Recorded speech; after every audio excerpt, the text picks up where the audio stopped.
小雪啊，不是叔叔们为难你。好景阁那个楼盘，现在已经停工好几个月了，你到底有什么方案来救那个楼盘呢？你总得给大家伙一个交代吧。最近我一直在筹备资金，有一部分资金已经到账了，但是还没来得及投到工程里。风度影视的收购计划又提上了日程，只能把这笔钱先用在风度上了。哼，拆东墙补西墙，这不是败家子儿是什么？您真是站着说话不腰疼啊！房地产这几年多难熬，不光是我们好景阁一个，那市里这么多楼盘都不好卖。我们也是在死撑，东家借西家求，好不容易到手一点钱，想着马上复工，没想到你们又打算收购风度影视。买什么不需要花钱啊？还是我们家穆总大度，以集团利益为重，白担的这个骂名。小雪，前几年不是投资了恩义公司吗？我看恩义这几年做得还不错，股权变更后，龚欧和穆总应该是最大的股东了。如果卖掉恩义的股份，还是可以救好景阁的。各位，请稍安勿躁。现在穆氏当家的人是我。爸，我刚在门口大概听了一些，诸位都是为了穆氏的将来考虑，我很感激，尤其是几位叔叔，还有姐。穆氏是大家一手办起来的，可能我现在的权位还不够高，不过我可以保证，穆氏在我的手里不会出什么问题。你给个痛快话，你是怎么想的？光说不练，那可不是真本事。穆氏的将来是要有更多层面的发展。我们赖以起家的房地产，现在的确是不太好做了，但也并不是完全没有利润可言。姐这几年也是在谋求转型，但是转型也并不是一朝一夕可以完成的，所以我们也要允许有试错的可能性。只要我们计算好试错的成本，那么穆氏就不会有任何的危险。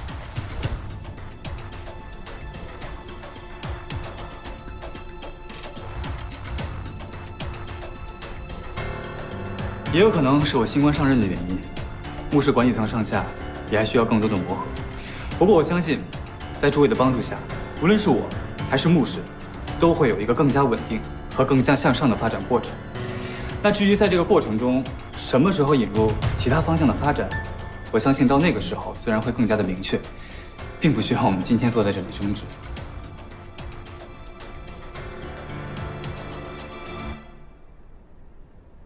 穆氏集团交给穆千初，我十分放心呐。大家要给年轻人机会呀，让我儿子练练拳脚。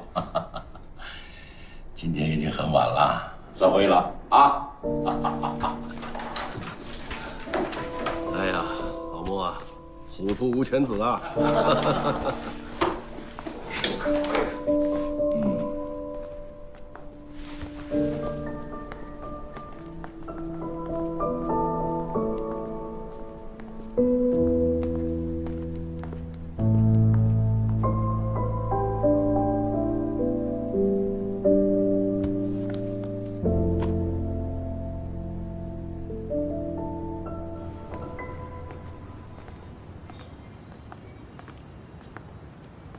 思明，你私底下跟几位叔叔再沟通一下，不要让他们心里有芥蒂。毕竟都是当初一起创业的老人嘛。结实，拨动资金的事情，怎么也不跟我说一声？其实这件事情，宁姐那边明天打算了很久了。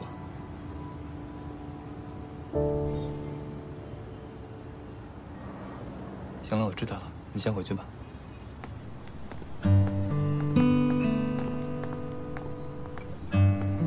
这么晚还在这里等我？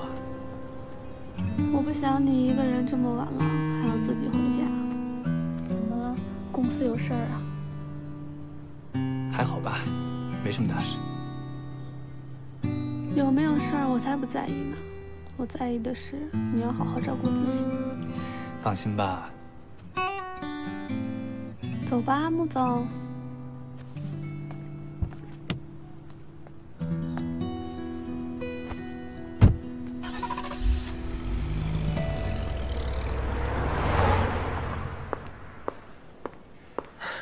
吴秘书，里面这位进去多久了33分。那进去后，工总都会问些什么问题啊？都是一些关于业务方面的小问题，各位不用担心。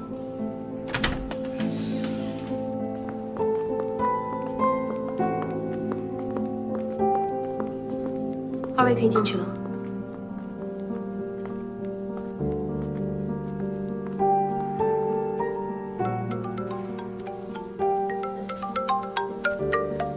我先上厕所。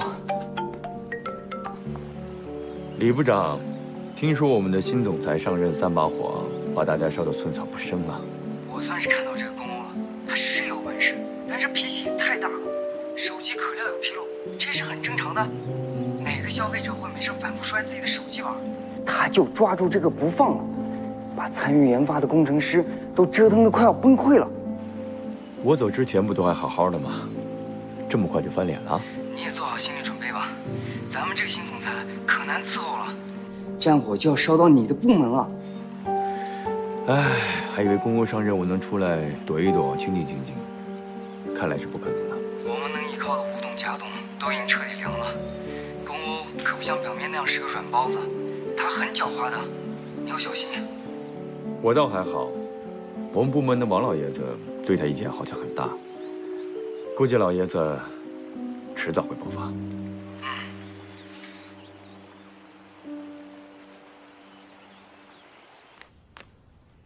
梅秘书，王先生来了。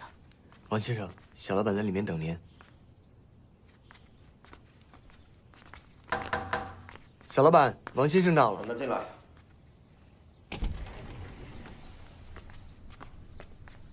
王师傅，请坐吧。不必了，龚总要给老头子下马威，老头子还是站着听龚总教训吧。好，那我们就开门见山吧。我们来说说2代手机壳料的问题。你不是已经问过我这属下了吗？我没什么可说的。我还是想当面的请教你，毕竟您是材料方面的专家，有些专业性的问题，我想听听您的意见。我能有什么意见？这么多年我在 NE， 一直负责壳料技术，无非是一次测试壳料选材不过关的问题，下次重新选择就是了，有什么好说的？你把我部下的人挨个都骂了一通，现在又叫我来问相同的问题，你是在审讯吗？王师傅，您不要对我产生这么大的敌意，我是真心的想和您好好的沟通，毕竟这次出的问题实在是太大了。普通壳料呢，会有10到20次测试，按照 N1 的标准，至少得测试100次，出现不合格也是正常的嘛。如果一下子就通过了，那还有测试的意义吗？最近怎么没看你那个编辑啊？就是那个长得像小丸子那个。啊，你说小丸子啊？他最近帮我跑出版社，特别辛苦，我都跟他电话联系。哦，这样啊。你怎么突然问丸子啊？你们俩是不是？没有，肯定有问题。我没有否认壳料测试的意义，只是你们的团队这次做事太草率、太业余了。我需要你当面给我一个解释，否则我会严重怀疑你团队做事的水平。小子，你给我听好了，我在手机这种通讯工具刚出现的时候就开始做材料研究了，干到现在还没人质疑过我的专业水平。当年龚宇挖我到 N1，对我都是恭恭敬敬的。你身后的初代模型，也是我带着团队一块研发的。你一个小孩子，有什么资格对我和我的团队指手画脚？我不管你算内超元老，现在我是 N1的总裁，把你们的壳料方案拿回去重做，不然你和你的团队都给我滚蛋！走就走！我告诉你，别以为你会搞什么系统开发就了不起，在材料研究、公司管理上，你还是个白痴。还有，公寓在世，你靠哥哥；哥哥不在，你就靠父亲，算什么本事？别以为大家叫你一声龚总就得意了，跟龚玉的为人处事相比，你连他一个手指头都比不上。嘿。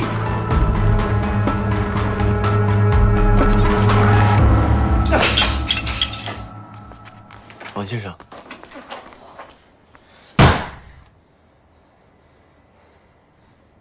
行了，没敲门，谁让你们进来的？出去！行了，出去！5000万一次，5000万2次，5000万3次，成交！让开，你不要命了！不要再打我身上了！你别打脸就行。这个人多大的块，你不要给我。冷静啊，小老板，房师傅那么大岁数了，您别跟他置气啊。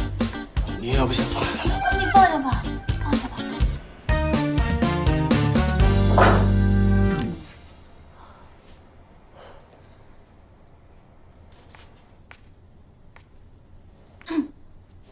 这是你让我做的芒果布丁，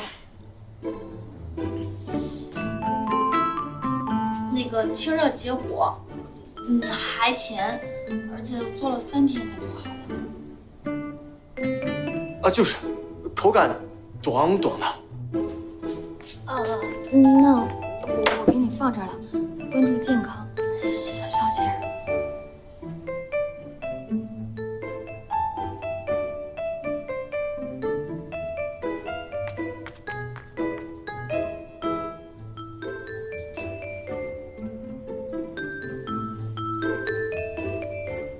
你们俩过来。米生他叫你。叫你呢？他说了，米生过来。小念，过来。叫你呢。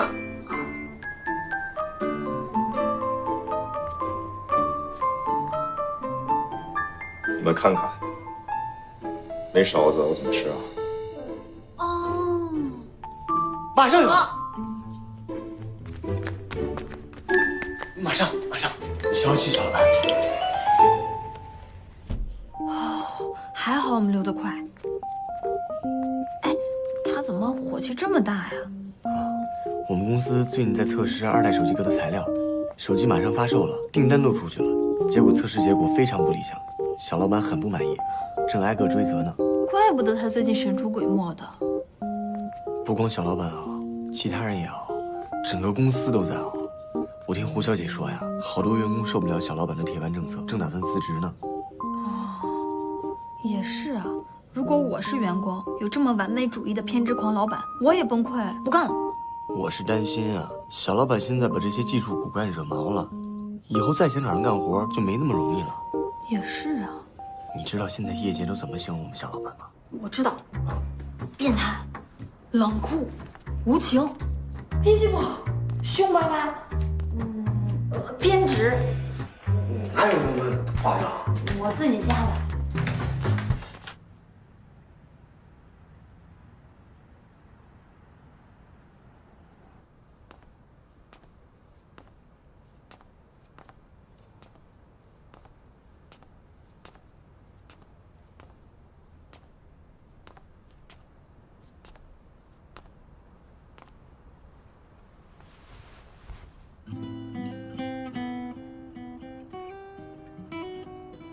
这什么鬼地方啊！信号都没有。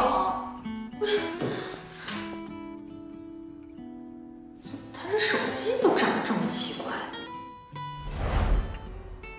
这手机放在他伸手能拿到的地方，看来对公欧很珍贵啊。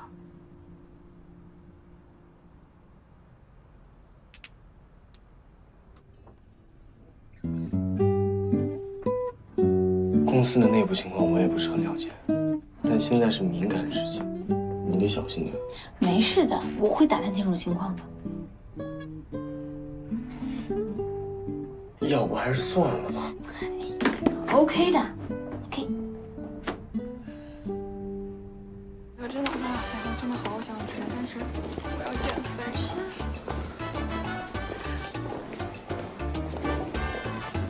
好好，请问你找谁？我是你们龚总的厨师，他说天气有点热，让我给大家送点自制的芒果布丁。请问茶水间在哪儿？龚总让你给我们送芒果布丁。谢谢。怎么样？好吃吗？好吃，好吃，好吃。看你这么年轻，真的是龚总的厨师啊。哎，龚总在家什么呀？也那么恐怖吗？石小姐，龚总怎么会突然让你送芒果布丁过来啊？可能是他吃过一次，觉得还不错，而且今天天气太热了，就让我多做了一些给大家尝尝。哦，真的？当然了。什么天热啊？这不都是忙的吗？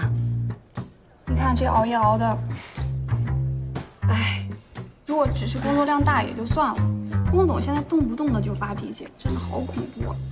龚总最近火气是大了点儿，他在家也这样。是吗？龚总在家里心情也不好。哎，他在家呀，总骂我们，还摔东西。我就说嘛，龚总不是针对你的。就是，别难过。唉，N1刚成立的时候我就在了，也算是个老人了，没想到还会因为收拾会议室被骂，更别说设计部的元老王永生师傅了。这几天也嚷嚷着受不了龚总的气，要回家养老。啊，真的假的？唉，怎么样？是不是怨念很重啊？没想到连初代的设计师都想辞职，我觉得咱们想修好这个有点难了。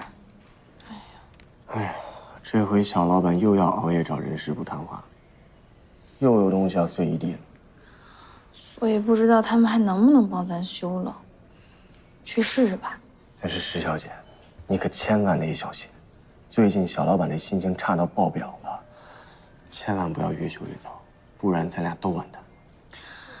那总得试试啊，要不然你说这多可惜呀！对，把部长叫来，把部长叫来。辞职。要辞职可以，也得一个一个来嘛。才一个一个来。咱们一个一个来，门口一起来吧。几位师傅，你们能不能帮我一个忙？帮什么忙？没口，谁来吧？把部长叫来，辞职行吧？对。几位，这么急着要辞职，难道答应我要做的模型都不管啦？哎，小念，你也在这儿？公公竟然放你出来。几位可是答应过我要做出最完美的2代机模型，我等了这么久都没有消息，没办法，这才找上门来。怎么，公公欺负你们啦？你们跟我说，我帮你们去训他。晴子小姐，这里的事按说跟你没关系，可既然您来了，我们也不希望您认为我们是失信于人。可龚总他实在太无理了，我们都是人呐，不是机器。就算是机器，也有停机加油的时间啊。就是啊，我们这些人已经很用心的在工作了，可真扛不住龚总的各种要求。得嘞，算我们无能。您呐，也不用替龚总解释，我们不是一条路上的人。我没有要替他解释，他有时候确实很无理、很霸道、很不可理喻，对吧？但是，几位，这个项目是大家从一开始一直做到现在的，难道你们对NE自己产出的手机没有感情吗？这些产品不仅仅是大家的作品，更是心血啊，对不对？是，晴子小姐，您和2位老总是朋友，可以理解他们的想法，可以进行交流。我们不行啊，我们实在是伺候不了了。哎，等一下，大家，我是公欧的私人秘书，他派我来的。他说你们有任何要求都可以跟我说。你们是有要求的吧？小念，他们的要求公欧不一定会答应的。那我总得试试啊，要不然他们就都走了。石小姐，要不算了吧？我试试吧，没关系，啊，我会搞定的。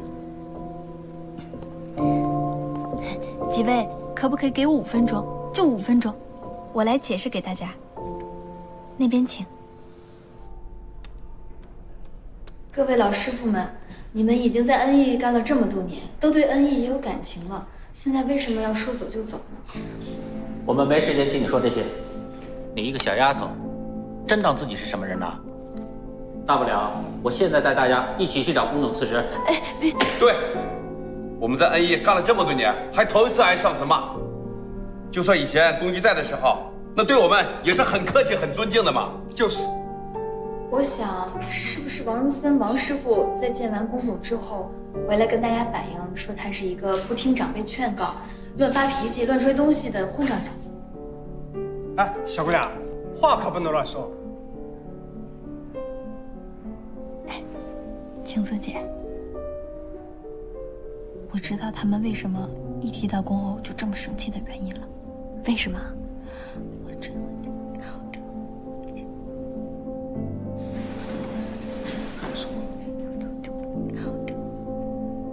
你确定这个方法可行吗？解铃还须系铃人，死马全当活马医，也只能试试了。不过你得帮我配合我，拜托了。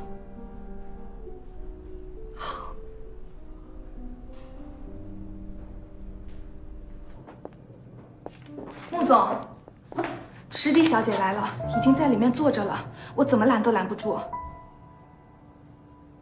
知道了。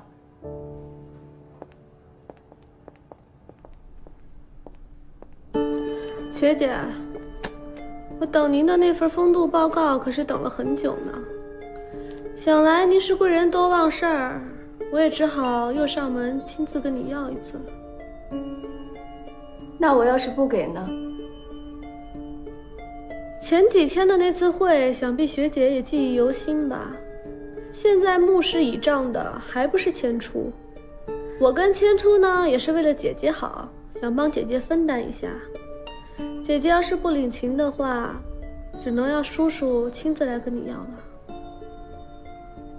何必惊动爸爸？我给你就是了。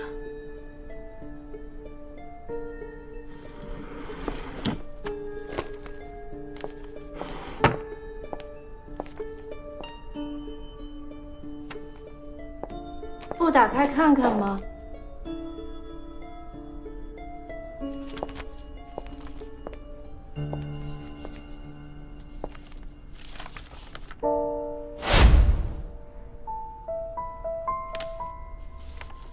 这是什么呀？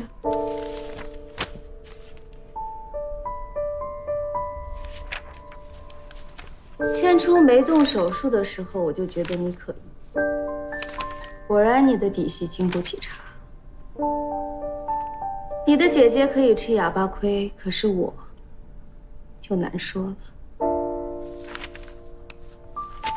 这代表不了什么，这是石小念乱画的，解释不了任何问题，是吗？那就把千初和你姐姐都叫过来，一起欣赏一下这本漫画手稿。或许你姐姐会有新的说法，或许千初也会想起更多的事情。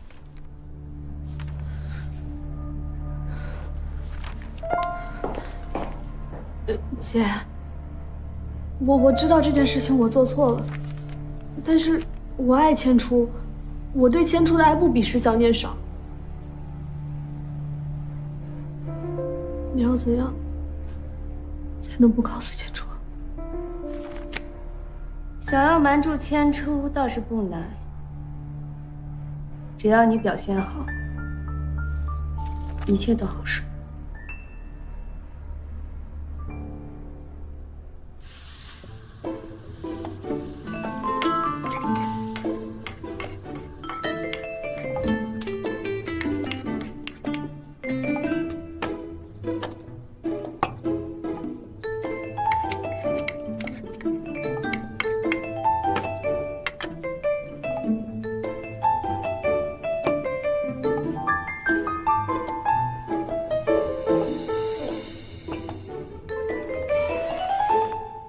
小老板，您别太着急了，没有解决不了的事情。那没什么事儿，我先出去了。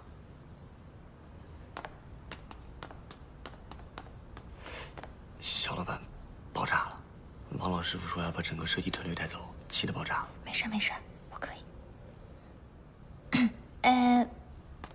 我做了你爱吃的蛋炒饭，要不要吃点儿？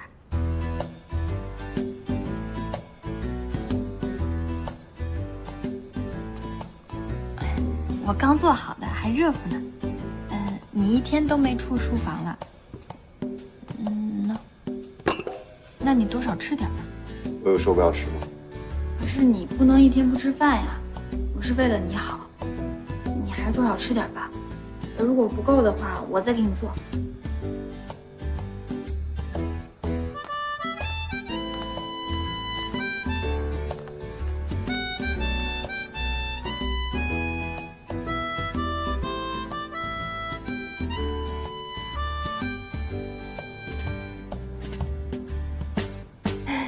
阿姨，我带了点补品给您和王师傅。啊，谢谢。哎，要喝点什么？都行，茶就行。哎，那你坐，好，我去泡。嗯。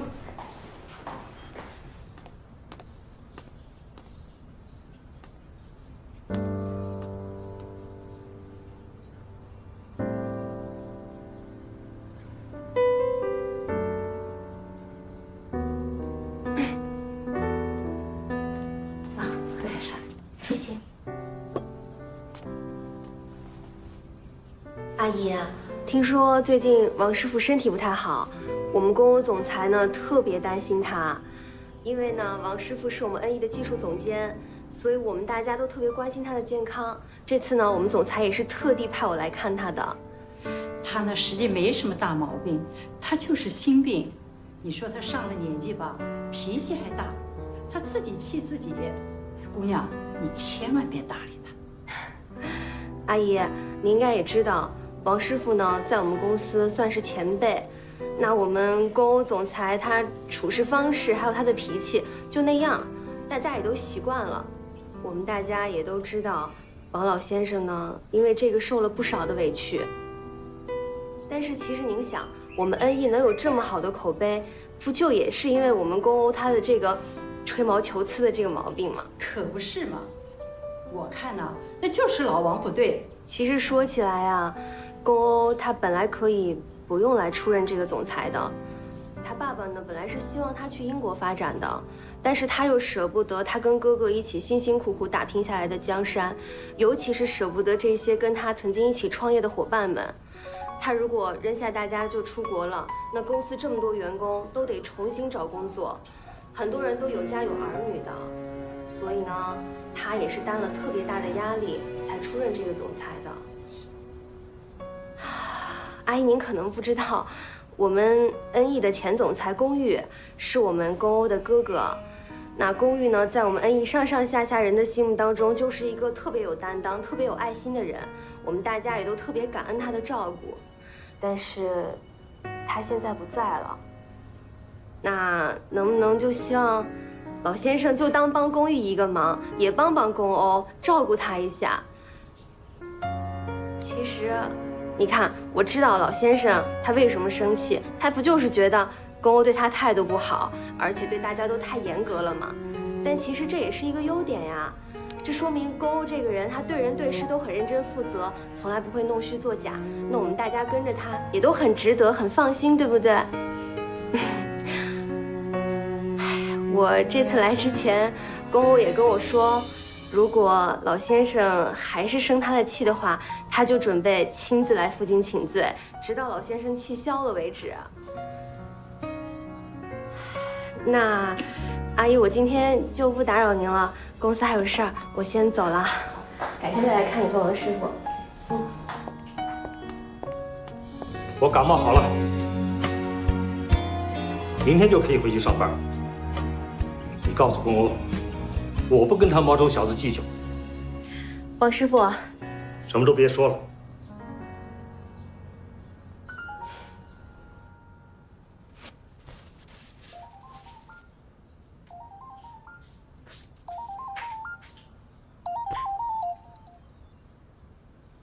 喂，怎么样啊，秦总？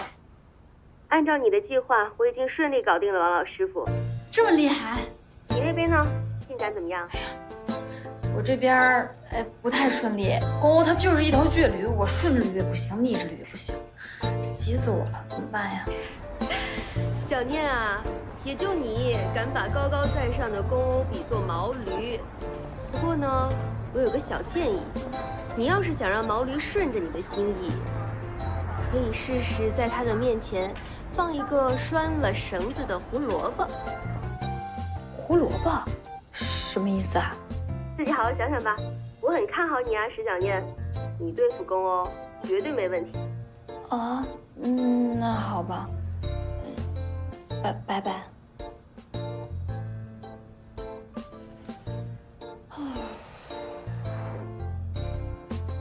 哎呀，这个公欧真是，我是逆着驴也不行，顺着驴也不行，那我到底该拿你怎么办呀？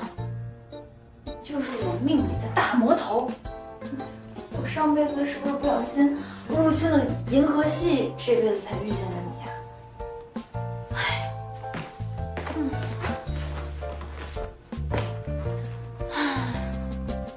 拴着绳子的胡萝卜，晴子姐，你说的这是什么呀？我真的不明白是什么意思。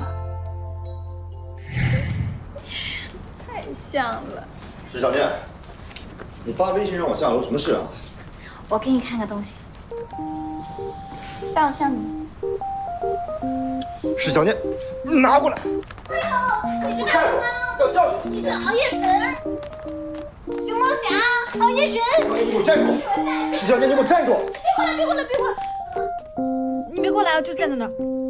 我告诉你，我忍耐是有限度的。你就站在那儿，我就说话。定。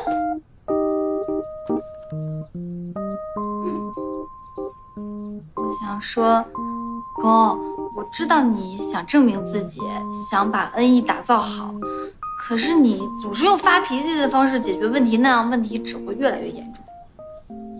你懂什么？我是不懂，可是我知道你不是一个不负责任的总裁，要不然你就大可以把恩义卖掉，那干嘛劳心劳力的去学习管理呀？而且，我觉得你对恩义的感情和期待，这不是你一个人的事儿，你应该让跟你有关的人，你的家人、你的朋友、你的下属、你的同事都知道，你应该让他们都了解你的心意才行。就像我吧，我是一个漫画家，跟你完全是两个领域。虽然我这辈子可能会一直做一个名不经经传的小漫画作者，但是漫画就是我的表达，它可以表达我开心不开心的事情。有的时候漫画比我自己更能了解我自己。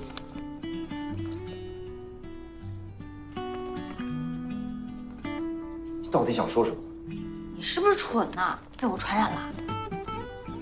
我想说，你要学会交流，让大家知道你是怎么想的，让你的员工们都了解明白你的想法，而不是埋头苦干。我哥在的时候，很多他能轻易搞定的事情，到我这里就变得处处都是困难。新官上任嘛，可以慢慢适应，慢慢学。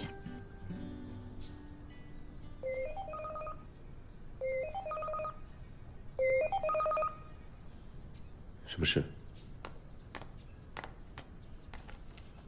他答应了。好，我知道了。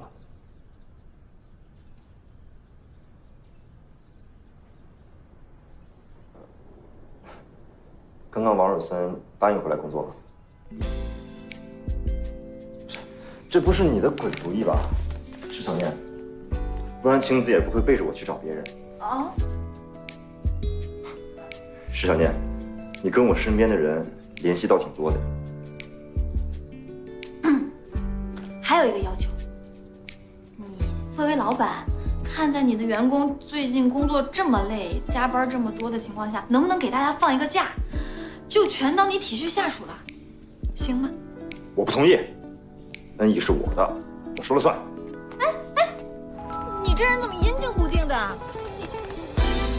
反正我不管，我就现在就去跟王秘书说，我就跟他们说，你给他们放个假。你凭什么觉得你可以随随便便插手别人的公司，我还要听你的？大家不是公司的机器，都需要缓冲和理解。好啊，我可以听你的，不过我也有一个条件。你说。我最近加班啊，也挺累的，我可以给他们放假，不过你呢，要出去陪我散散心，就像你刚刚说的，需要缓冲和理解。没关系，我同意，全当奉陪。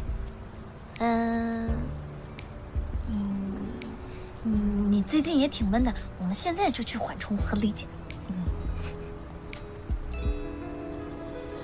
就请你带走我的心，填满柔软的幻想，孤单疲惫都已融化在你微笑的脸庞，从辗转难眠的长夜，领悟未来的图画，绘本里是我们的梦想。你是我的一念时光。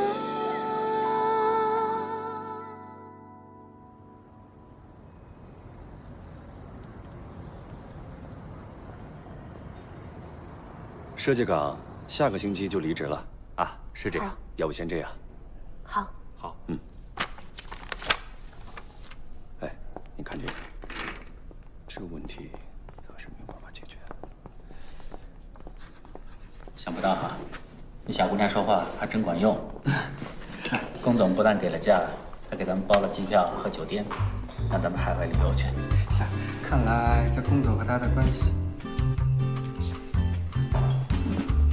两位师傅，既然你们的要求已经得到了满足，那可不可以帮我一个小忙？这是 NE 初代模型机，听说当年是你们几位设计的。这个模型你是哪里来的？在公欧的书房，不小心摔坏了，但是这个对他来说很重要，可不可以麻烦你们帮我修好它？想要修复这个 NE 初代模型机，恐怕只有王汝森老师傅有这个技术啊。我做的东西我自己来修，谁让公欧那小子会做人呢？专门派了胡小姐上门请罪，还出钱让我家老太婆出国旅游，就当是还公欧那小子一个人情吧。太好了，谢谢师傅，谢谢几位师傅。石小姐，你到底答应了小老板什么请罪？我怎么觉得他今天整个人神经兮兮，一会儿要准备护照，一会儿又让我帮他收拾行李。我答应他了一个忍辱负重的要求。哦，你俩进度这么快吗？不是你想的。开个玩笑嘛！我先去拿车啊，你俩门口等我。看来龚欧真的很在乎你，他今天答应你的这件事儿，就连我都完全没想到。小念，你真的很厉害。没有啊，我跟他其实真的什么都没有，我们没什么关系。倒是你，最近公司好像都在八卦你们俩。你真的误会了，我跟龚欧才是什么关系都没有，我心里的人是龚玉。我喜欢的是他，现在他人都已经走了，我也只能勉为其难帮帮他弟弟，免得公司被这个偏执狂带垮了。不过现在看来，他似乎有了更好的帮手。哇，小念，龚欧就交给你了，他从小就是这个样子，龚玉走了之后越来越严重了。我跟龚玉之间，这个嫂子当不成，至少也算半个姐姐吧，我可不希望她就这么自己跑偏了。